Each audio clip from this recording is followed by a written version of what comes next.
بسم اللہ الرحمن الرحیم اقرأ باسم ربک الذی خلق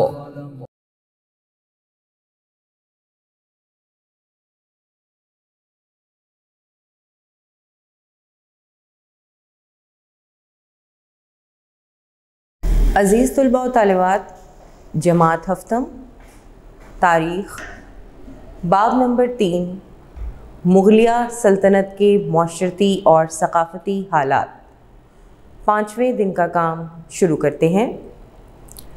چوتھے دن کے کام میں ہم نے مغلیہ سلطنت کے معاشرتی اور ثقافتی حالات میں مغلیہ دور میں سائنس، آرٹس اور فن تعمیر کی ترقی پڑھا، فن مصوری، فن خطاطی اور فن تعمیر بارے پڑھا، اور مغلیہ دور کا تعلیمی نظام پڑھا۔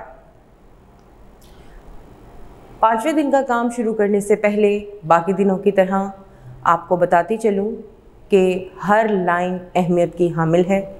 جب بھی ریڈنگ کیجئے آپ کو اس میں MCQs بھی آ سکتے ہیں، خالی جگہیں بھی آ سکتی ہیں، شارٹ کوسچنز بھی آ سکتے ہیں، کسی بھی طرح سوال دیا جا سکتا ہے۔ اس لیے جب بھی ریڈنگ کیجئے یا آپ لیکچر سنیے تو اپنے ساتھ ایک رف کاپی اور پینسل ضرور رکھیے۔ تو 5ویں دن کے کام کا آغاز کرتے ہیں۔ صفحہ نمبر 63، مغلوں کا نظام حکومت۔ عزیز طلباء و طالبات، کسی بھی ملک، سلطنت یا ریاست کو چلانے کے لیے ایک نظام کی ضرورت ہوتی ہے، چاہے وہ مغلیہ دور تھا یا چاہے وہ کوئی بھی دور ہو۔ نگرانی کے لیے ملکی باغ ڈور سنبھالتے ہی حکمران کو ایک نظام کی ضرورت ہوتی ہے۔ تو یہاں پر ہم آج مغلوں کا نظام حکومت پڑھیں گے۔ سب سے پہلے تو یہ ذہن میں رکھیے کہ مغلوں کا نظام حکومت مرکزی نظام حکومت اور صوبائی نظام حکومت تھا۔ تو سب سے پہلے یہاں پر ہم مرکزی نظام حکومت کو پڑھیں گے۔ صفحہ نمبر 63، مغلیہ سلطنت کے مرکزی نظام حکومت کو درج ذیل طریقے سے بیان کیا گیا ہے۔ نمبر 1، بادشاہ۔ اب یہاں پر بورڈ پر لکھنے کا مقصد یہ ہے کہ آپ کے سامنے اگر ایک چیز بار بار آئے گی تو آپ کے ذہنوں میں محفوظ ہو جائے گی، آپ کی یادداشت کا حصہ بن جائے گی۔ تو یہاں پر آپ کو پوائنٹس کی صورت میں یہ تمام ہیڈنگز نظر آ رہی ہوں گی۔ آپ نے ساتھ ساتھ ان کو یاد کرنا ہے۔ جیسے جیسے آپ لیکچر سنیں گے آپ تفصیل بھی یاد کر لیں گے اور ان کی ہیڈنگز بھی آپ کے ذہن میں یاد ہو جائیں گی۔ سب سے پہلے ہے بادشاہ۔ مغلوں کے نظام حکومت میں بادشاہ کو مرکزی حیثیت حاصل تھی اور وہ اقتدار کا سرچشمہ سمجھا جاتا تھا، کیونکہ مغلیہ سلطنت میں بادشاہت تھی اور بادشاہ اور پھر اس کا بیٹا اس کے مرنے کے بعد بادشاہ بنتا تھا، اس طرح بادشاہت تھی۔ تو بادشاہ مرکزی حیثیت کا حامل تھا، یعنی بہت زیادہ امپورٹنس تھی اس کو، اور تمام اقتدار کا حامل تھا، یعنی اس کے پاس تمام قسم کے اختیارات محفوظ تھے۔ وہ لامحدود اختیارات کا مالک تھا۔ اس کے منہ سے نکلے ہوئے الفاظ قانون کا درجہ رکھتے تھے۔ مغل حکمران بادشاہت کو عطیہ الہی سمجھتے تھے۔ عطیہ الہی کا مطلب ہے کہ اللہ کی طرف سے ایک انعام، ایک تحفہ سمجھتے تھے۔ جمعے کے خطبے میں بادشاہ کا نام پڑھا جاتا تھا اور سکوں پر اس کا نام منقش کیا جاتا تھا۔ اب جمعے کا جو خطبہ ہوتا تھا اس میں بادشاہ کے نام سے خطبے کا آغاز کیا جاتا تھا، پڑھا جاتا تھا کہ یہ خطبہ فلاں بادشاہ کے نام سے شروع کیا جا رہا ہے، اور پھر خطبہ دیا جاتا تھا۔ اور اس کے علاوہ جو سکے ہوتے تھے، جو کرنسی اس دور میں چلتی تھی، کیونکہ کاغذ کی کرنسی نہیں تھی، سکے تھے، اور سونے اور چاندی اور تانبے اور پیتل کے سکے چلتے تھے. تو ان سکوں کے اوپر بادشاہ کی تصویر یا بادشاہ کا کوئی کوٹ درج کیا جاتا تھا، اور اس کے دوسری طرف کلمہ طیبہ درج ہوتا تھا یا کچھ اور درج ہوتا تھا. تو اس دور میں بادشاہ کی جس بادشاہ کی بھی حکومت آتی تھی وہ اپنے نام کے سکے جاری کرتا تھا. منقش کا مطلب ہے نقش، یعنی اس کی تصویر بنی ہوتی تھی یا اس کا نام درج ہوتا تھا. یہ اس کے آزاد اور خود مختار ہونے کی علامت سمجھا جاتا تھا.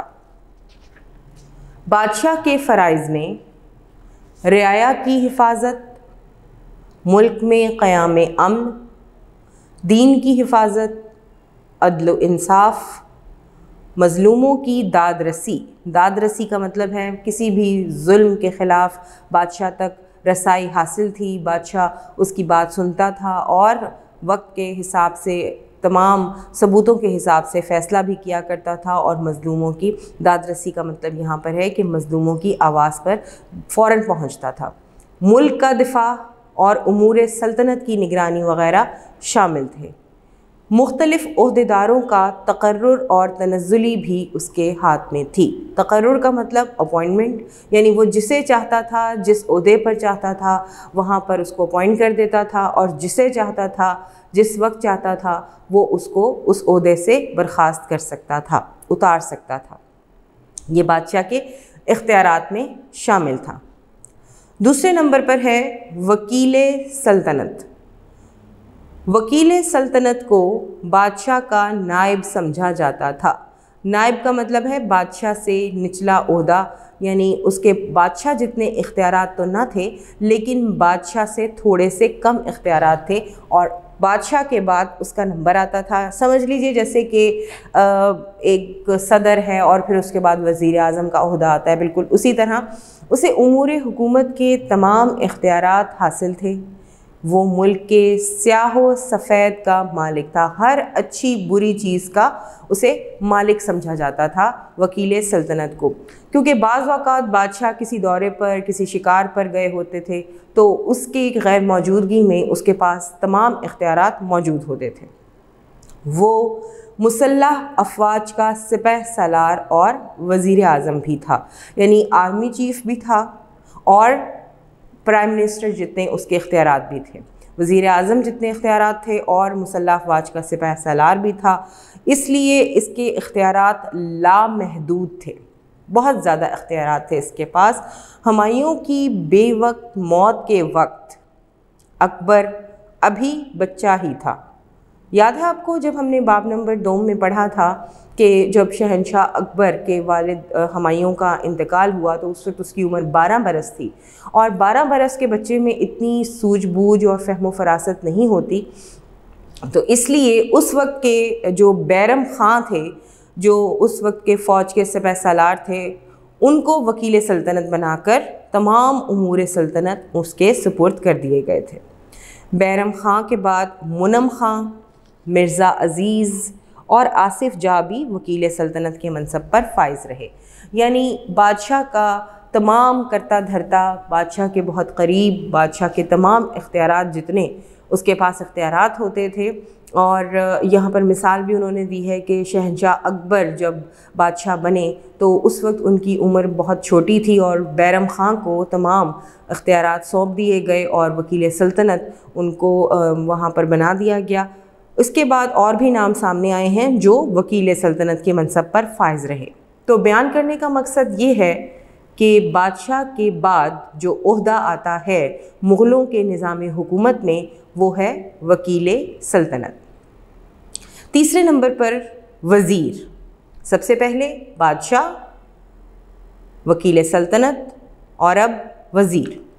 وزیر کے لفظی معنی بوجھ اٹھانے والے کے ہیں. وہ چونکہ بادشاہ کی بہت سی ذمہ داریاں اپنے اوپر لے لیتا تھا اس لیے اسے وزیر کہتے تھے. بااختیار وزیر حکومت کا تمام کام سنبھال لیتا تھا.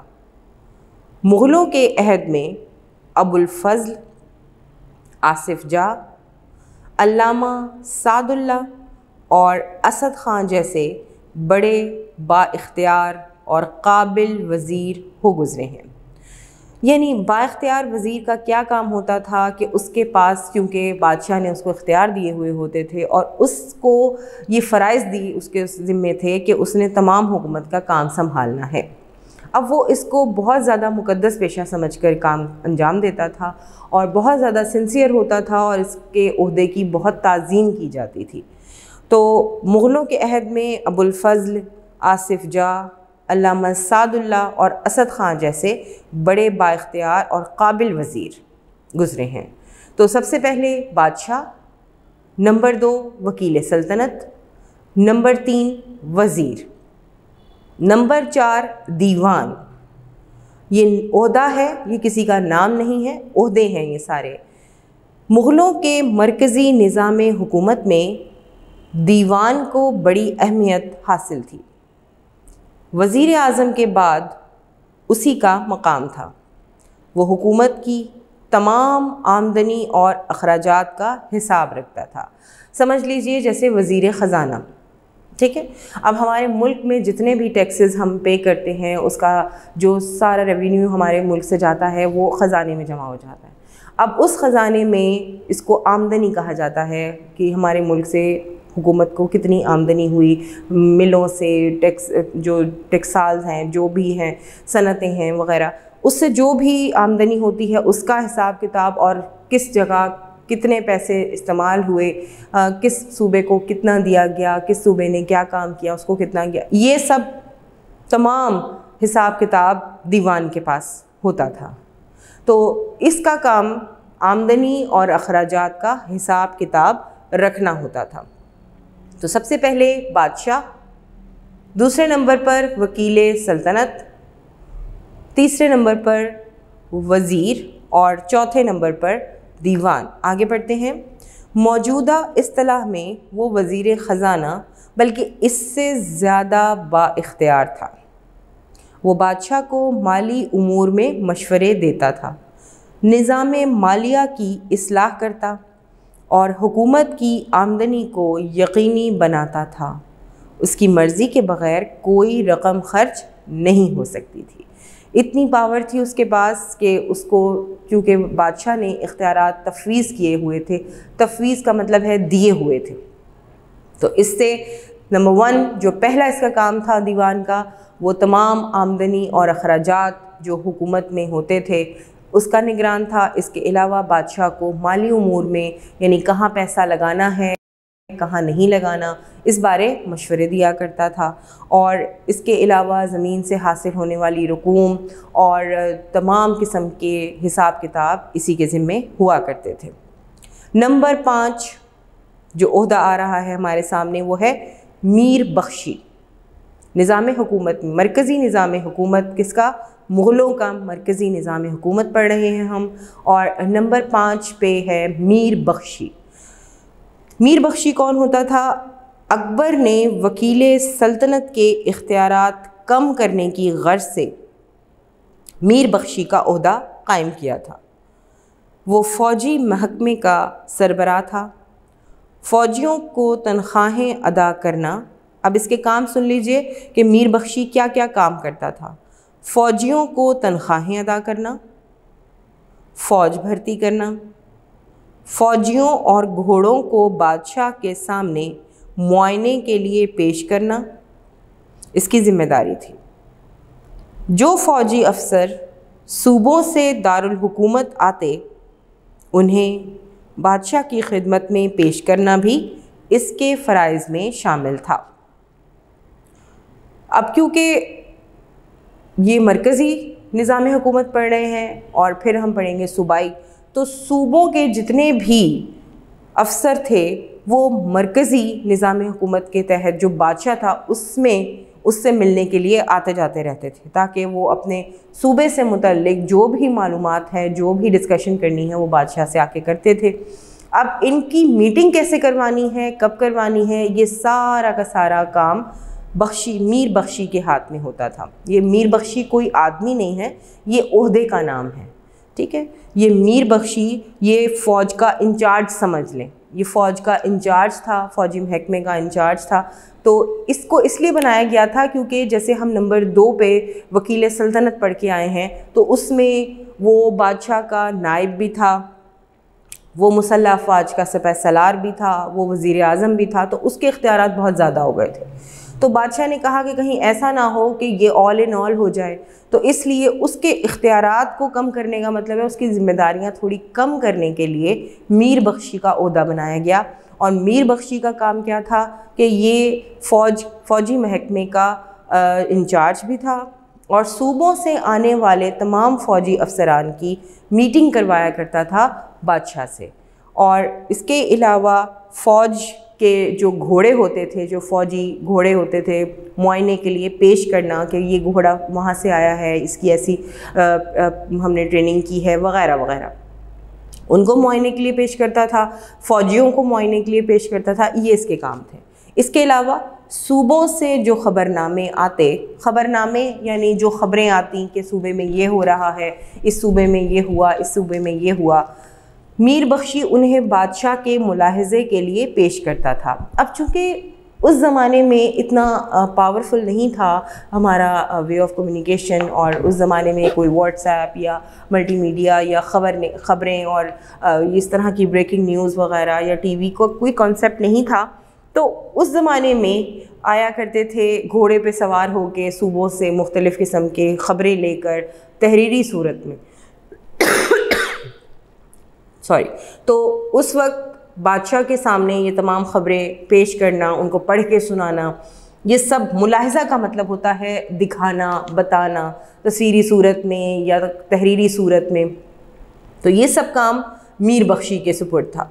اسے بادشاہ کا قرب حاصل تھا. قرب کا مطلب ہوتا ہے وہ بادشاہ کے بہت قریب تھا. جب کبھی بادشاہ دورے پر نکلتا تو میر بخشی اس کے ہم رکاب ہوتا تھا.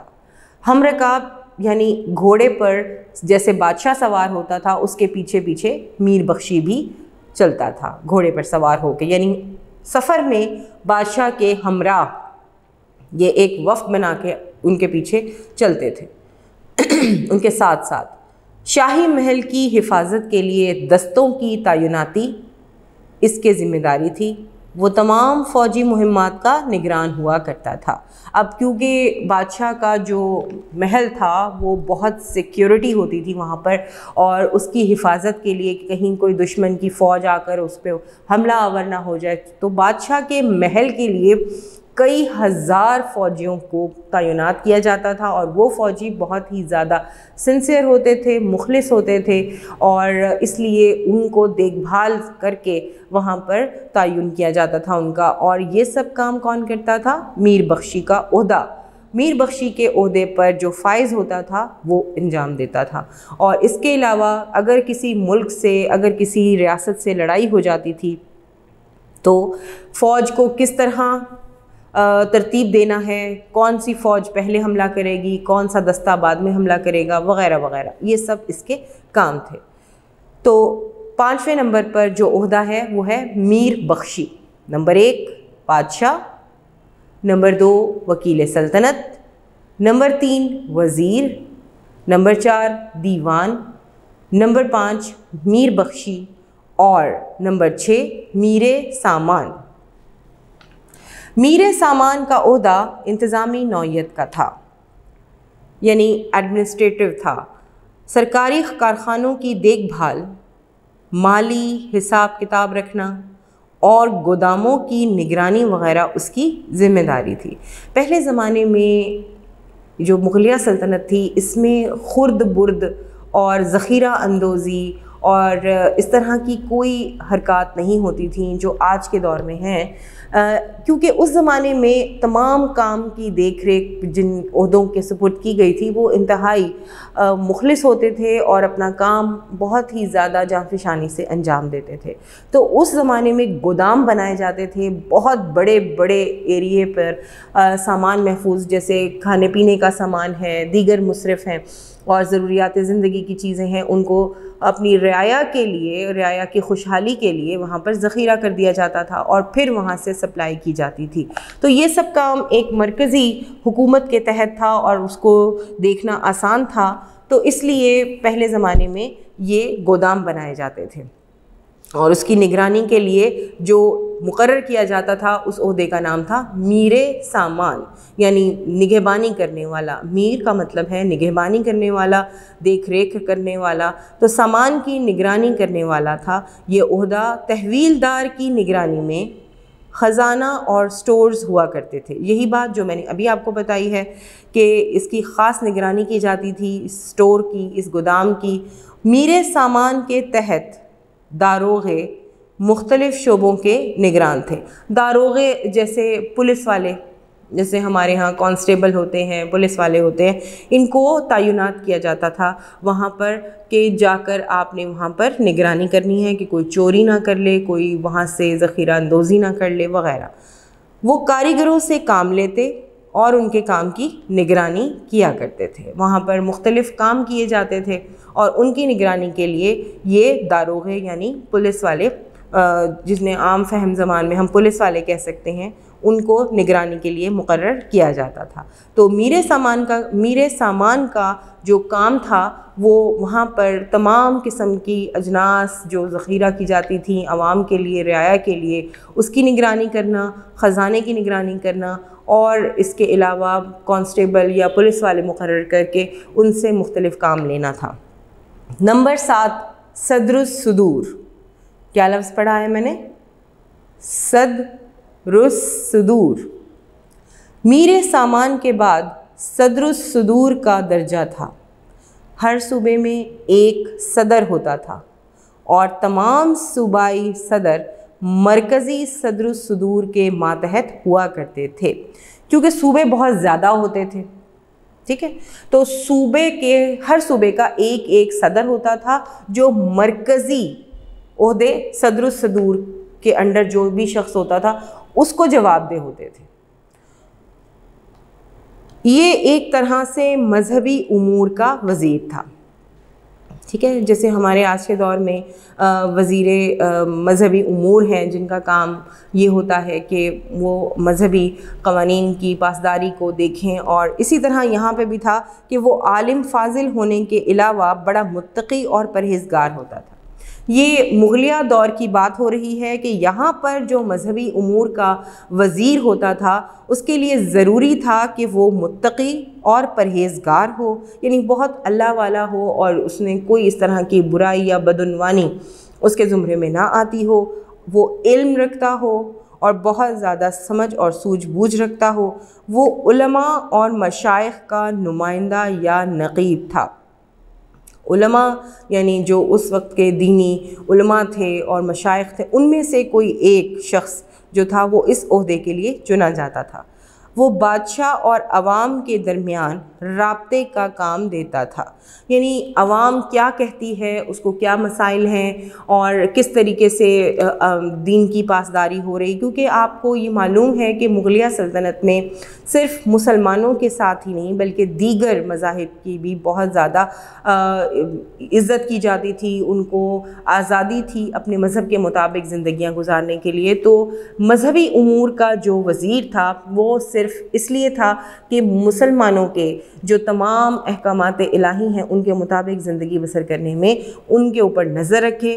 اور آگے آپ پڑھیں گے کہ دینی مدارس کی نگرانی علماء، مشائخ اور طلباء کے وظائف کا تعین اس کے ذمہ تھا، یعنی اس نے دیکھنا ہوتا تھا کہ تمام یہ جو مدارس ہیں یہ صحیح کام کر رہے ہیں یا نہیں کر رہے، اور طلباء وہاں کیسی تعلیم حاصل کر رہے ہیں۔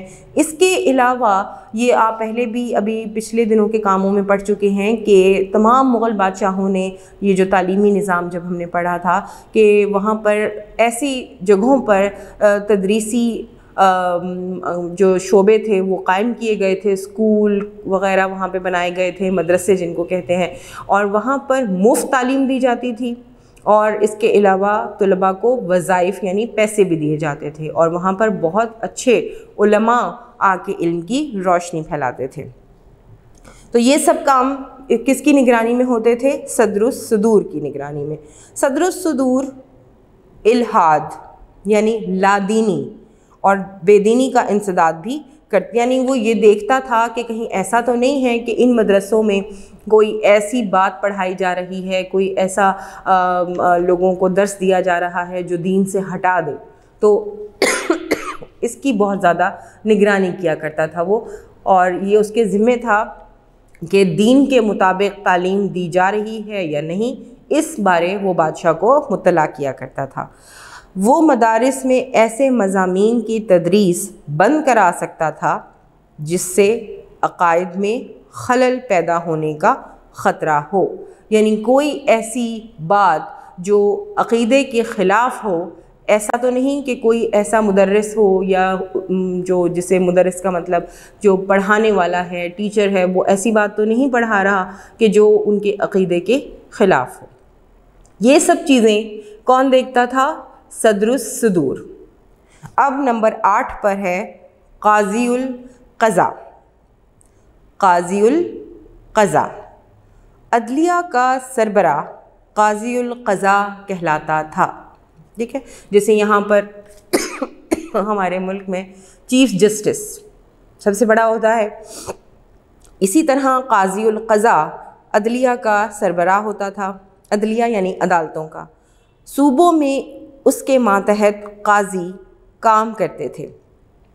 اب یہاں پر ہمارے ہاں جج ہوتے ہیں، تو بادشاہوں کے زمانے میں قاضی ہوا کرتے تھے جو فیصلے کرتے تھے قرآن و سنت، حدیث کی روشنی میں، فقہ کی روشنی میں۔ قاضی کے فرائض میں مقدمات کا فیصلہ کرنا، حلف نامے تیار کرانا۔ حلف کیا ہوتا ہے؟ عہد لینا کسی بات کا کہ میں اس طرح یہ کام کروں گا۔ جیسے آپ نے اکثر دیکھا ہوگا کہ جب بھی کوئی صدر یا وزیر اعظم یا دیگر وزراء اپنا عہدہ سنبھالتے ہیں تو سب سے پہلے وہ حلف لیتے ہیں، یعنی اس بات کا اقرار کرتے ہیں کہ اس کاغذ پر لکھی ہوئی تمام باتوں پر ہم سختی سے عمل کریں گے، اور ہم وعدہ کرتے ہیں کہ ہم اپنے عہدے سے بہت مخلص رہیں گے، وغیرہ وغیرہ۔ یہ سب کون تیار کرتا تھا؟ قاضی القضاء۔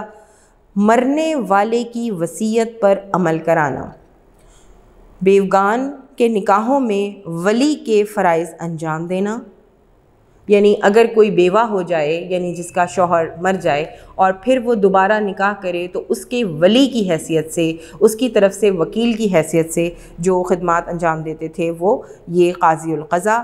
شہادتیں قبول کرنا، یہ شہادتیں وہ شہادت نہیں ہے کہ جو میدان جنگ میں کوئی شہید ہو جائے تو اس کو شہادت کہا جائے گا۔ شہادتیں گواہی، یہاں شہادتوں کا مطلب ہے گواہیاں، یعنی گواہیاں قبول کرنا۔ کسی کے بارے میں جیسے کوئی قتل ہو گیا تو آ کے کسی نے گواہی دی کہ میں نے یہ دیکھا ہے، اس طرح اس نے قتل کیا ہے، یا یہ چوری کر رہا تھا تو میں نے دیکھا ہے۔ شہادتیں قبول کرنا۔ لاوارث مال اور جائیداد کی نگرانی کرنا، یعنی اگر کوئی مر جائے تو اس کے اگر کوئی بیٹا یا کوئی رشتہ دار نہ ہو تو اس کا مال لاوارث مال تصور کیا جائے گا، اب اس کا کیا کرنا ہے، کس طرح اس کا مصرف کرنا ہے، وغیرہ وغیرہ۔ تو یہ سب کچھ قاضی القضاء کے ذمہ تھا۔ قیدیوں کا ریکارڈ رکھنا اور نابالغوں اور ذہنی طور پر مفلوج لوگوں کی جائیداد کی نگہداشت کرنا شامل تھا۔ قاضی عام طور پر شریعت کا عالم اور متقی اور پرہیزگار ہوتا تھا تاکہ لوگ اس کے کردار پر نکتہ چینی نہ کر سکیں، یعنی ایسے گروپ سے وہ تعلق رکھتا تھا جو بہت ہی متقی اور پرہیزگار لوگ ہوتے تھے، ان میں سے چنا جاتا تھا۔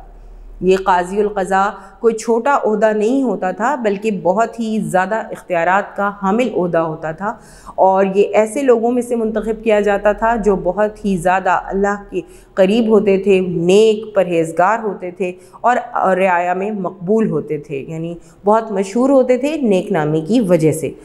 اس لیے لوگ ان کے اوپر بھروسہ کرتے تھے کیونکہ انہوں نے ایسے کام انجام دینے ہوتے تھے جو صرف قابل بھروسہ ہی انجام دے سکتے ہیں، تو اس لیے تاکہ لوگ ان کے کردار پر شک نہ کر سکیں، نکتہ چینی یعنی ان کے کردار پر شک نہ کر سکیں اور ان پر مکمل بھروسہ کر سکیں۔ قاضی کے علاوہ کبھی کبھی بادشاہ بھی مقدمات سن لیتا تھا، بادشاہ کے اپنی مرضی پہ ڈیپینڈ کرتا تھا۔ اگر بادشاہ کی مرضی ہوتی تھی تو جب بادشاہ اپنے محل سے نکلتا تھا اور وہاں پہ کھلی عدالت لگاتا تھا اور لوگوں کو عام اجازت ہوتی تھی رعایا کو بادشاہ سے ملنے کی، تو اگر کوئی اپنا کیس بادشاہ کے سامنے پیش کرتا تھا تو وہ اسی وقت اس کا فیصلہ بھی سنا دیا کرتا تھا۔ جہانگیر نے اس کام کے لیے اپنے محل میں زنجیر عدل لٹکائی ہوئی تھی۔ یہ تو ہم نے اپنے پریویس لیکچر میں پڑھا بھی تھا اور پچھلے باب میں ہم نے اس پہ تفصیلی گفتگو بھی کی تھی کہ جو شہنشاہ جہانگیر تھا، مغل بادشاہ جہانگیر تھا، اس نے اپنے محل کے باہر ایک زنجیر لٹکائی ہوئی تھی، اور وہ زنجیر کیا کام کرتی تھی کہ کوئی بھی ضرورت مند کسی بھی وقت اس زنجیر کو ہلا سکتا تھا، اور اس کے ہلاتے ہی بادشاہ حاضر ہو جایا کرتا تھا، کیونکہ اس کی آواز پورے محل میں گونجا کرتی تھی، اور جو بھی تکلیف میں ہوتا تھا، کسی طرح وہ پریشانی میں مبتلا ہوتا تھا، چاہے وہ کسی بھی مذہب سے تعلق رکھتا ہوتا تھا، بادشاہ فوراً باہر آتا تھا اور اس کو یا محل میں بلاتا تھا اور اس کی پریشانی کو حل کرنے کی کوشش کرتا تھا۔ کوئی مظلوم اسے ہلا کر بادشاہ کو اپنی طرف متوجہ کر سکتا تھا۔ فوج میں قاضی عسکر بھی ہوتے تھے۔ عسکر یعنی ہتھیاروں سے لیس ہوتے تھے، جو فوجیوں کے باہمی تنازعات یا چھاؤنی میں موجود دکانداروں کے جھگڑے نمٹاتے تھے۔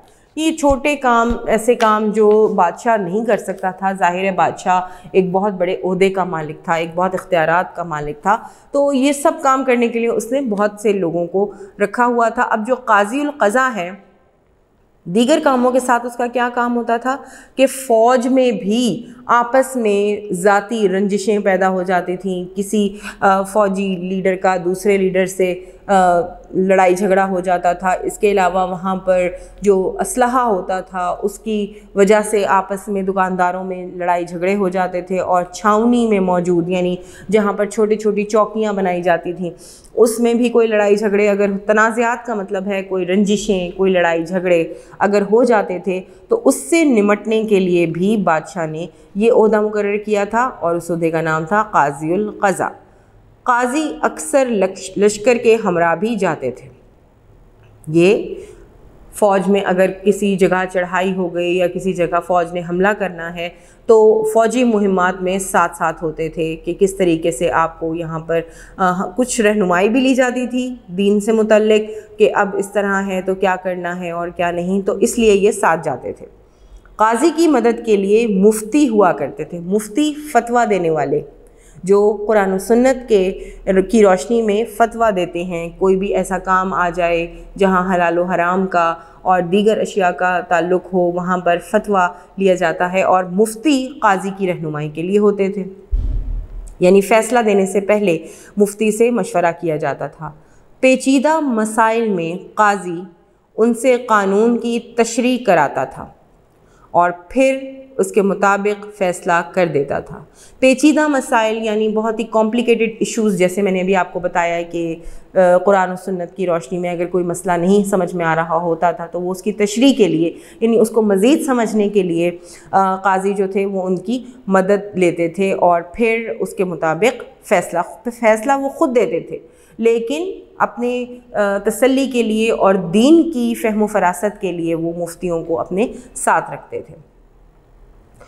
اب سب سے پہلے جو عہدہ تھا بادشاہ، نمبر 2 وکیل سلطنت، نمبر 3 وزیر، نمبر 4 دیوان، نمبر 5 میر بخشی، نمبر 6 میر سامان، نمبر 7 صدر الصدور، نمبر 8 قاضی القضا، اور اب ہے محتسب۔ محتسب کا مطلب ہے پوچھ گچھ کرنے والا، یعنی آپ نے یہ کام کیا تو کیسے کیا، یہ خرچ کیا تو کیسے کیا، اور تمام وزراء اور امراء ہر دور میں اپنے سے اوپر والے کو جواب دہ ہوتے تھے۔ اسلامی معاشرے میں محتسب ایک ذمہ دار عہدیدار ہوتا ہے۔ قرآن کی روح سے احتساب فرض ہے، اس لیے مسلمان حکمرانوں نے ہر دور میں اپنی مملکتوں میں محتسب مقرر کیے، یعنی قرآن کی روح سے، یہ قرآن پاک کی بات ہے کہ اس کی روح سے احتساب یعنی حکمران جواب دہ ہے، جو بھی حکمران ہے، جو بھی کسی ادارے کا سربراہ ہے یا کسی محکمے کا سربراہ ہے یا کسی بھی عہدے کا سربراہ ہے یا کوئی بھی عہدیدار ہے، اس کو جواب دہ ہونا ہے کہ ہم نے تمہیں یہ اختیارات دیے، اب بتاؤ کہ تم نے اس کو کیسے استعمال کیا۔ تو ہر دور میں اپنی مملکتوں پر محتسب مقرر کرتے آئے تھے مسلمان حکمران۔ مغلیہ دور میں محتسب عوام کو آداب و شائستگی کا پابند بنانا، ناپ تول کے نظام، اشیاء کی قیمتیں مقرر کرنا جیسے فرائض انجام دیتا تھا۔ اب عوام کو آداب و شائستگی، یعنی آداب و شائستگی، اب وہ گھر گھر جا کر ٹریننگ تو نہیں دیتا تھا، اس نے مزید لوگ مقرر کیے ہوئے تھے جو ادب و آداب، اب بادشاہ کے سامنے کیسے پیش ہونا ہے۔ فرشی سلام آپ نے اکثر پرانے ڈراماز میں یا آپ نے کوئی اس طرح کی ڈاکیومنٹری میں دیکھا ہوگا کہ جب بادشاہ کے سامنے کوئی بھی پیش ہوتا تھا تو وہ فرشی سلام کرتا تھا، یعنی جھک کر بادشاہ کو سلام کرتا تھا۔ اگر بادشاہ کا کہیں سے کانوے گزرتا تھا، یعنی اس کا جو بادشاہ سلامت گزر رہے ہیں اور آواز دی جاتی تھی تو تمام لوگ کس طرح اپنی نظریں نیچی کر کے کھڑے ہو جاتے تھے، اور اسی طرح شاہی محل کے کیا احکامات تھے اور لوگوں کے درمیان میں آپس میں بات چیت کا بہت ہی زیادہ ادب و آداب اور پیار محبت سے کس طرح ملنا ہے، اس کی ٹریننگ بھی دی جاتی تھی۔ اور اس کے علاوہ ناپ تول کے نظام، یعنی کس طریقے سے آپ نے کون سی چیز کو ناپنا ہے، کتنے وزن میں ناپنا ہے، یعنی باٹ وغیرہ جو ہم آج استعمال کرتے ہیں، اس طرح کے ناپ تول میں کمی اور زیادتی تو نہیں ہو رہی، یہ سب چیزیں، اشیاء کی قیمتیں مقرر کرنا۔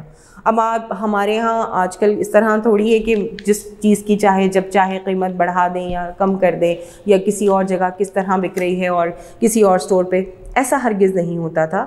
اس کے لیے محتسب مقرر کیا جاتا تھا اور اس کا کام کیا ہوتا تھا کہ وہ اجناس کی قیمتیں، خاص طور پر دالیں، مسالے اور دیگر اشیاء ضرورت، ان کی قیمتیں دیکھتا تھا۔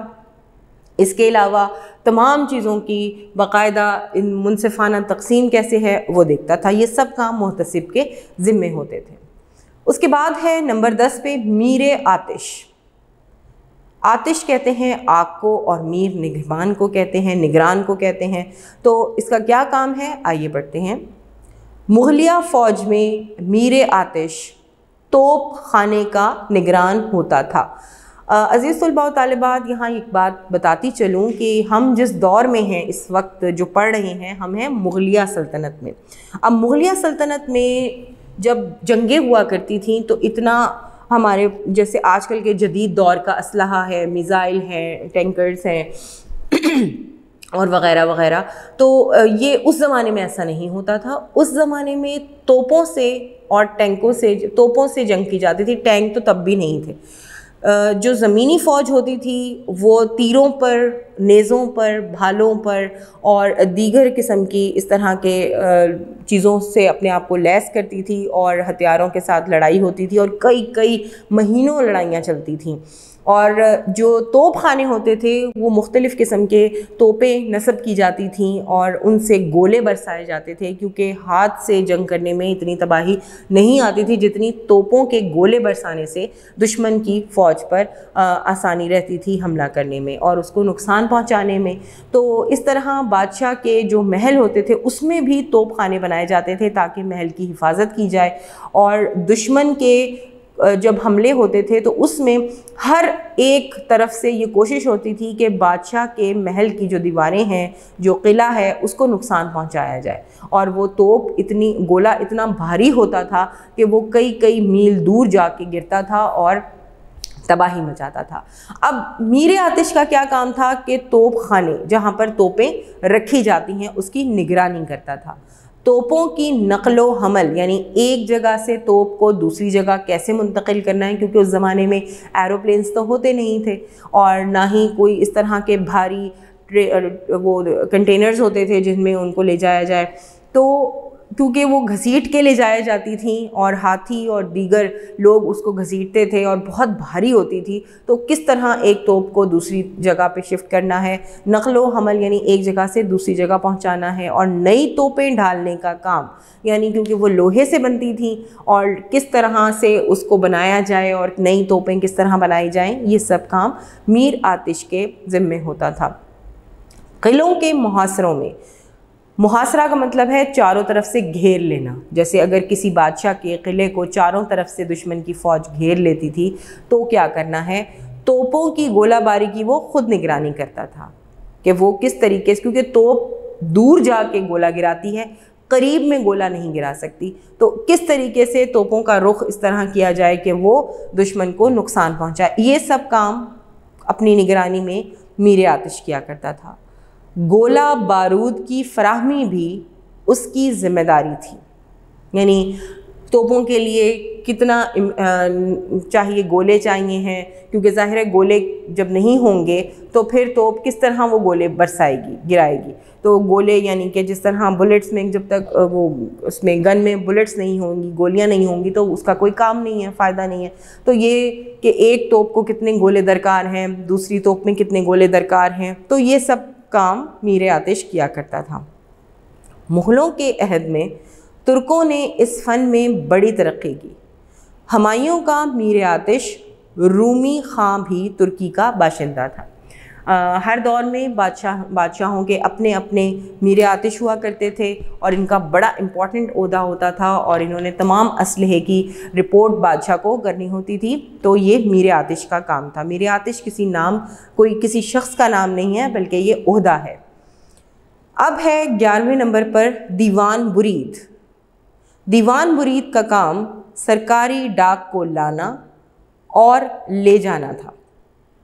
یعنی کسی ملک سے اگر کسی بادشاہ نے کوئی خط لکھا ہے یا کسی صوبے سے کوئی خط آیا ہے اور دوسرے صوبے میں لے کے جانا ہے تو وہ کس طرح لے کے جانا ہے کہ چھوٹے چھوٹے فاصلے پر, تھوڑے تھوڑے فاصلے پر کچھ اس طرح کے ڈاک چوکیاں بنائی جاتی تھیں. مثال کے طور پر جیسے آپ اپنے ایریے میں رہتے ہیں تو اس سے آپ 2 یا 3 کلومیٹر کے فاصلے پر ایک دوسری ڈاک چوکی ہے, وہاں آپ خط پہنچائیں گے, وہاں سے دوسرا شخص آگے لے کے جائے گا, اتنے ہی فاصلے پر ڈاک چوکی ہوگی اور پھر وہ وہاں پہ رک جائے گا اور پھر اگلا شخص وہاں چلا جائے گا. تو اس طرح کر کے ایک سرکل بنایا جاتا تھا. تمام شاہراہوں پر تھوڑے تھوڑے فاصلے پر ڈاک چوکیاں قائم کی گئی تھیں جہاں تیز رفتار ہرکارے ہر وقت چاق و چوبند کھڑے رہتے تھے. اب جیسے ایک خط کسی صوبے میں پہنچانا ہے, جیسے فرض کریں کہ ہم نے صوبہ پنجاب سے یہاں لاہور سے فرض کریں ہم نے اسلام آباد ایک خط پہنچانا ہے, تو ہم اگر لاہور سے چلیں گے تو سب سے پہلے شادرہ سے آگے ایک اور پھر اس کے بعد مختلف چھوٹے چھوٹے فاصلوں پر ڈاک چوکیاں ہوں گی جہاں سے ڈاک ہرکارے یعنی ڈاک لے جانے والے تیزی کے ساتھ, پہلے تو کوئی ایروپلین نہیں ہوتا تھا, میں نے آپ کو بتایا کارز نہیں ہوتی تھیں, اور جو ہمارے ٹرانسپورٹ تھی جیسے آج جدید ہے اس زمانے میں نہیں ہوتی تھی, تو پیدل جاتے تھے یا گھوڑوں پر, تیز رفتار گھوڑے ہوتے تھے اور ان کے اوپر سوار ہو کر وہ لوگ جایا کرتے تھے اور دوسری چوکی تک خط پہنچاتے تھے, پھر آگے سے آگے پہنچتا جاتا تھا. وہ سرکاری ڈاک ایک چوکی سے دوسری چوکی تک پہنچاتے تھے. ڈاک کے ذریعے ہی بادشاہ کو ملک کے طول و عرض سے پل پل کی خبریں ملتی رہتی تھیں. یعنی اس زمانے میں بھی بادشاہ بالکل الرٹ ہوتا تھا اور اس کو تمام خبریں مل جاتی تھیں کہ اس صوبے میں کیا ہو رہا ہے, اس صوبے میں کیا ہو رہا ہے, کیونکہ بادشاہ وزٹ نہیں کر سکتا تھا اور ٹریول کرنے کے لیے کافی ٹائم درکار ہوتا تھا. اس لیے وہ اپنے دارالحکومت میں بیٹھ کر بھی تمام صوبوں سے آگاہ رہتا تھا, ان کی تمام حالات و واقعات سے اس کی آگہی رہتی تھی. کس طرح؟ اس نظام کے تحت کہ جس سے وہ خطوط کے ذریعے وہاں کے جو وزیر ہوتے تھے صوبوں کے وہ اس کو خط لکھتے تھے کہ بادشاہ سلامت میرے صوبے میں, میں فلاں صوبے کا وزیر ہوں اور میرے صوبے میں یہ کام ہو رہا ہے, میں فلاں صوبے کا وہاں پر بخشی ہوں, کوتوال ہوں, دیوان ہوں. کیونکہ یہ صوبائی حکومتوں کے جب آپ پڑھیں گے, نظام حکومت پڑھیں گے مغلوں کا, تو اس میں یہ عہدے ہوں گے. تو وہ ان کو مطلع کرنے کے لیے خطوط لکھتے تھے اور دیوان برید ان خطوط کو بادشاہ کے سامنے لے جا کر پیش کرتا تھا. نظام جاسوسی میں بھی ڈاک کو بڑی اہمیت حاصل تھی. یعنی جاسوسی کرنا, کیونکہ پہلے ریڈار تو ہوتے نہیں تھے کہ دشمن کے فوج کب آ رہی ہے, کب جا رہی ہے, تو کچھ جاسوس چھوڑے جاتے تھے مختلف سلطنتوں میں. ان کا کام یہ ہوتا تھا کہ وہ وہاں سے خط کے ذریعے بادشاہ کو مطلع کریں کہ اس سلطنت کے بادشاہ کا اب کیا رجحان ہے, یہ آگے کس جگہ پر حملہ آور ہونا چاہتا ہے، اس کی فوج آگے سے کس طرح اٹیک کرنے والی ہے دوسری سلطنت کو، وغیرہ وغیرہ۔ نمبر 12 مضرب یا ٹکسال، یعنی اس زمانے میں جو کرنسی استعمال ہوتی تھی عزیز طلباء و طالبات، وہ میں نے آپ کو بتایا سونے، چاندی، پیتل کے سکے ہوا کرتے تھے، اور ان سکوں کو کس لیے جاری کیا جاتا تھا کہ جب بھی کوئی بادشاہ اپنا تخت سنبھالتا تھا تو اس کے نام کے سکے جاری کیے جاتے تھے، یعنی جیسے آج کل کوائنز ہیں ہم، جسے 5 کا سکہ ہے، 10 کا سکہ ہے، وغیرہ وغیرہ، تو اس کے اوپر بادشاہ کے نام درج کیے جاتے تھے، اور دوسری طرف یا تو سلطنت کی کوئی تصویر ہوتی تھی یا کلمہ طیبہ ہوتا تھا۔ ہر بادشاہ اپنے دور میں مختلف طرح کے سکے بنواتا تھا۔ تو مضرب کا مطلب ہے ٹکسال۔ اب اس محکمے میں کیا ہوتا ہے، آئیے پڑھتے ہیں۔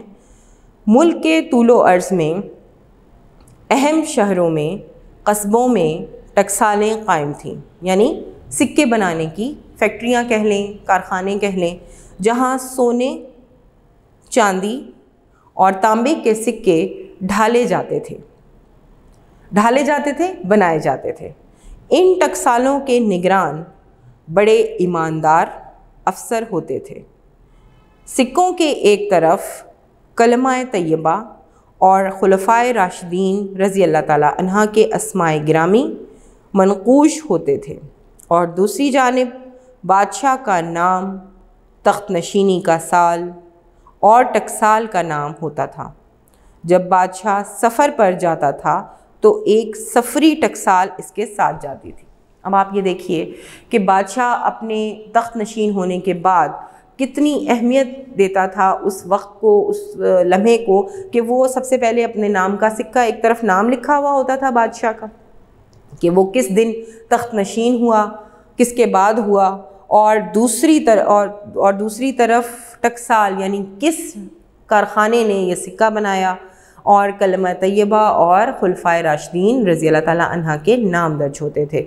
اور یہاں تک کہ جب بادشاہ کسی سفر پر جاتا تھا تو اپنے ساتھ ایک سفری ٹکسال یعنی سفر میں بھی سکے بنانے کے کام کو جاری رکھا جائے، ایسے لوگ لے کے جاتا تھا جو راستے میں بھی سکے بناتے جاتے تھے تاکہ کرنسی کی کمی نہ ہو۔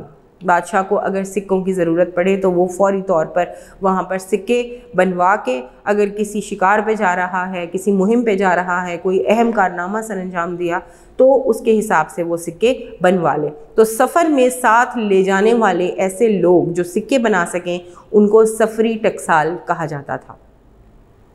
عزیز طلباء و طالبات، مرکزی نظام حکومت 12 ہیڈنگز اور 12 عہدوں کے ساتھ ہم نے پڑھا۔